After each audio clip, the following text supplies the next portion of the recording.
ನನಗೊಬ್ಬರು comment ಹಾಕಿದ್ರು, ನೀವು ಮನೆ ಒಳಗಡೆನೇ ವಾಕ್ ಮಾಡ್ತಿರಲ್ಲ, ನಿಮ್ಮ ಹಸ್ಬೆಂಡ್ ಹೊರಗಡೆ ಹೋಗೋದಕ್ಕೆ ಬಿಡಲ್ವಾ ಅಂತ. ನನಗೆ ಆ ಮೆಸೇಜ್ನ ನೋಡಿ, ಕಮೆಂಟ್ನ ನೋಡಿ ಅಳಬೇಕೋ ನಗಬೇಕೋ ಅಂತ ಗೊತ್ತಾಗಲಿಲ್ಲ. ಏನಕ್ಕೆ ಅಂದರೆ ಸಾವಿರಾರು ಜನ, ಲಕ್ಷಾಂತರ ಜನ ನೋಡೋ ಅಂತಹ ಸೋಷಿಯಲ್ ಮೀಡಿಯಾದಲ್ಲೇ ವಿಡಿಯೋ ಮಾಡಿ ಅಪ್ಲೋಡ್ ಮಾಡೋದಕ್ಕೆ ನನ್ನ ಗಂಡ ಪರ್ಮಿಷನ್ ಕೊಟ್ಟಿದ್ದಾರೆ ಅಂದಮೇಲೆ ಇನ್ನು ಹೊರಗಡೆ ಹೋಗಿ ವಾಕ್ ಮಾಡೋದಕ್ಕೆ ಪರ್ಮಿಷನ್ ಕೊಡಲ್ವಾ? ಆ ಥರ ಹೆಸರು ನಾವು ಯಾವತ್ತೂ ಕೆಡಿಸ್ಕೊಂಡಿಲ್ಲ.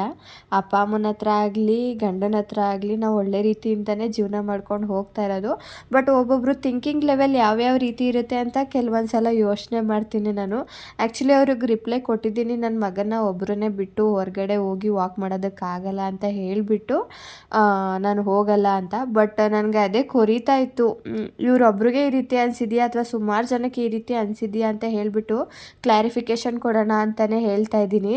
ಸೊ ಅವ್ರಿಗೂ ಹೇಳಿದ್ದೀನಿ, ಕೆಲವೊಬ್ಬರು ಅವ್ರಿಗೆ ಡೈರೆಕ್ಟಾಗಿ ಹೇಳಿ ಇದನ್ನ ಯಾಕೆ ವೀಡಿಯೋದಲ್ಲಿ ಬಂದು ಹೇಳ್ತಾ ಇದ್ದೀರಾ ಅಂತ ಕಮೆಂಟ್ ಹಾಕ್ತಾರೆ. ಸೊ ಹಾಗಾಗಿ ನಾನು ಮನೇಲೇ ಕೂತ್ಕೊಂಡು ಕೆಲವೊಬ್ಬರು ಜಿಮ್ಗೆ ಹೋಗೋಕ್ಕಾಗಲ್ಲ ಅಥವಾ ಹೊರಗಡೆ ವಾಕ್ ಮಾಡೋಕ್ಕಾಗಲ್ಲ ಅಂತ ಹೇಳಿಬಿಟ್ಟು ವೆಯ್ಟ್ ಲಾಸ್ ಮಾಡ್ತಿರಲ್ಲ, ಸೊ ಅಂಥವ್ರಿಗೂ ಕೂಡ ಮೋಟಿವ್ ಮಾಡೋದಕ್ಕೋಸ್ಕರ ನನ್ನ ಮನೆ ಒಳಗಡೆ ಇದ್ದರೂ ಕೂಡ ನಾವು ವಾಕ್ನ ಮಾಡಿಕೊಂಡು ಡಯಟ್ನ ಮಾಡಿಕೊಂಡು ನಮ್ಮ ಲೈಫ್ ಸ್ಟೈಲ್ನ ಲೀಡ್ ಮಾಡ್ಬೋದು ಅನ್ನೋಕ್ಕೋಸ್ಕರ ನಾನು ಮಾಡ್ತಿದ್ದೀನಿ ಅಷ್ಟೇ.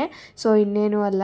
ಇನ್ನು ಇವತ್ತು 8 ದಿನ ಕಂಪ್ಲೀಟ್ ಮಾಡಿದ್ದೀನಿ ನನ್ನ ವೆಯ್ಟ್ ಲಾಸ್ ಜರ್ನಿಯಲ್ಲಿ. ಬೆಳಿಗ್ಗೆನೇ 10,000 ಸ್ಟೆಪ್ಸ್ನ ಕಂಪ್ಲೀಟ್ ಮಾಡಿದ್ರಿಂದ ನೈಟ್ ಊಟಕ್ಕೆ ಸಿಹಿ ಗೆಣಸನ್ನ ತಿಂದ್ಕೊಂಡು ಇವತ್ತೊಂದು ದಿನನ ಕಂಪ್ಲೀಟ್ ಮಾಡಿದೆ.